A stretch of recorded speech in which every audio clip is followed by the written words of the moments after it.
It's crazy. I can't believe it's been, what, a year and a half, almost 2 years since we started the show and since I read the script for the first time, and now it has a huge following. And yeah, we won a People's Choice Award last year and a bunch of Teen Choice Awards, and it's very surreal but really awesome, but definitely surreal because we're shooting in Georgia and we feel like we're in this bubble. I always say this, we're in a bubble and we live in a bubble, and so it's kind of interesting and cool to see what's going on outside of the bubble.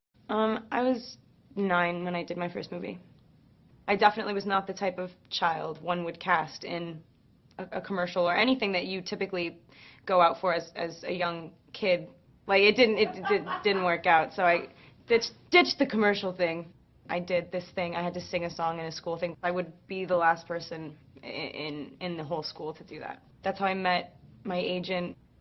I sang a dreidel song, which is funny for me. I've never celebrated Hanukkah. I would love to. It just wasn't my upbringing.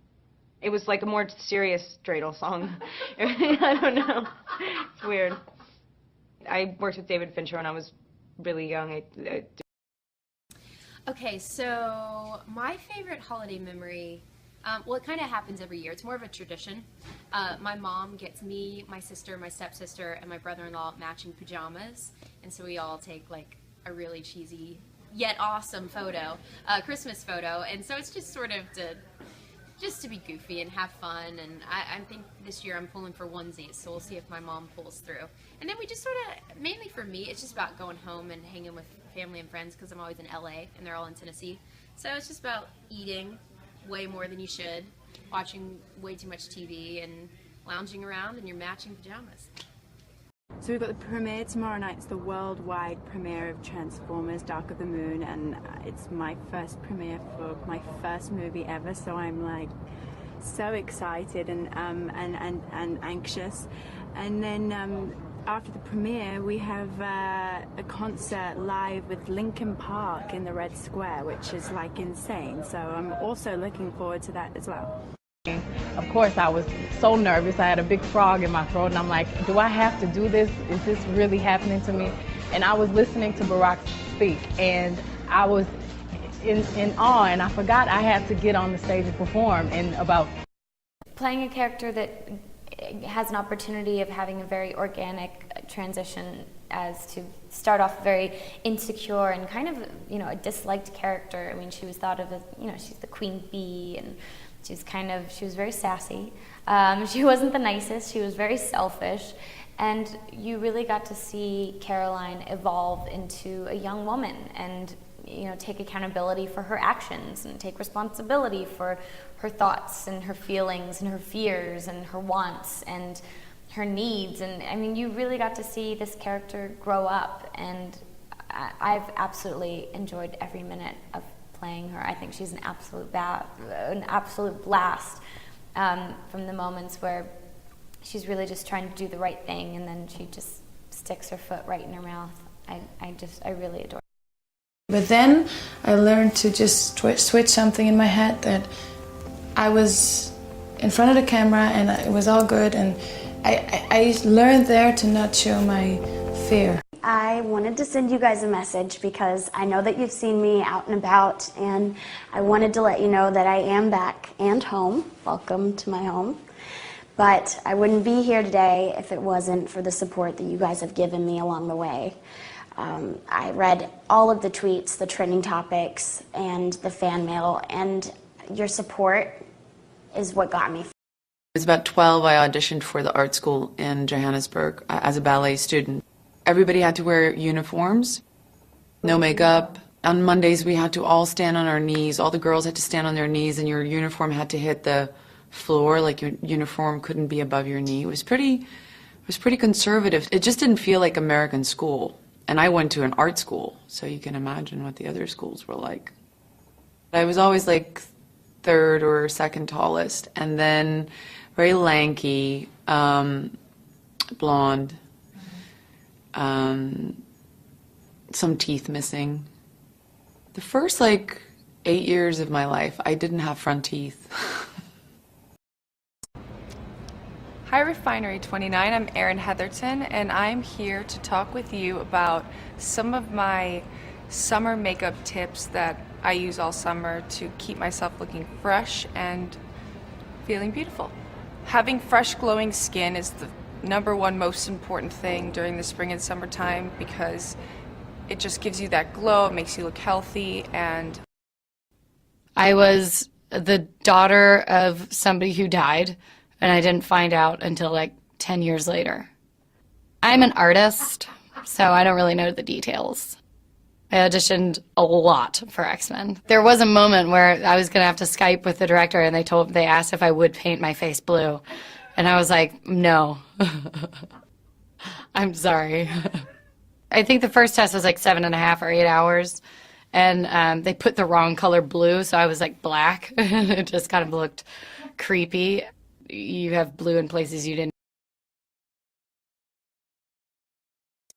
Ashton's character Reed is definitely a hopeless romantic. I mean, he runs a flower shop, for heaven's sake.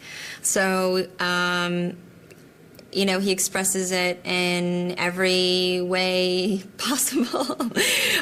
From, you know, a surprise proposal on Valentine's Day, how romantic is that?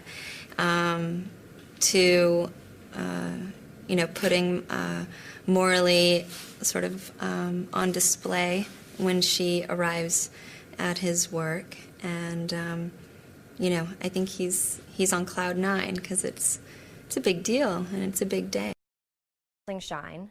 I need an intensive mask, and I know a lot of people do, but I especially do because my hair is worked every single day. Whether it's an event or a photo shoot or going to set, it's always got irons and heat on it, so I take very good care of my hair. I have like multiple personalities when it comes to my hairstyles because I'm always like, this is my favorite hairstyle ever, and then the next day it'll be completely different. I had so much fun in Turks and Caicos shooting Swim 2013. I basically got to swim in a pool and roll around in the sand all day and lip sync to Adam Levine's new song, Women. I'm a huge fan of Maroon 5, and his new song is such an essential beach song. I'm such a California girl. I love to have my music on the beach, and his is definitely... It depends what festival, but usually denim shorts, something that's easy to dance and jump around in. Yeah, denim shorts and a t-shirt. Yeah, there's some festivals in India, Goa, Africa Burn I'd love to go to. I'm always up for any kind of festival. Expected for it to go any further than just a one night of fun, and then we find out that it now she's pregnant with these. No, all seriousness, I've been working out really hard this year. Yeah. And I've just been eating really healthy, which I've always kind of been bad with, and I just tried to really nail that this time, and it worked. And just working out, I have a trainer that I do like 3 times a week till the show now. Yeah. And how long is the class? Like an hour class? Or? An hour class, and usually it's a lot of cardio, and then she does a lot of like abs, and we do some weights, and yeah, change it up a lot. And then the Pilates is really good because you know you lengthen everything out so it doesn't bulk up. But yeah, I've been working out really. Hi there, I'm Barbara, as you know. Thanks for supporting me, and thanks for following me on Twitter and Instagram, and it really means a lot for me, and I hope you will like my outfit on the red carpet, because I'm doing this all for you.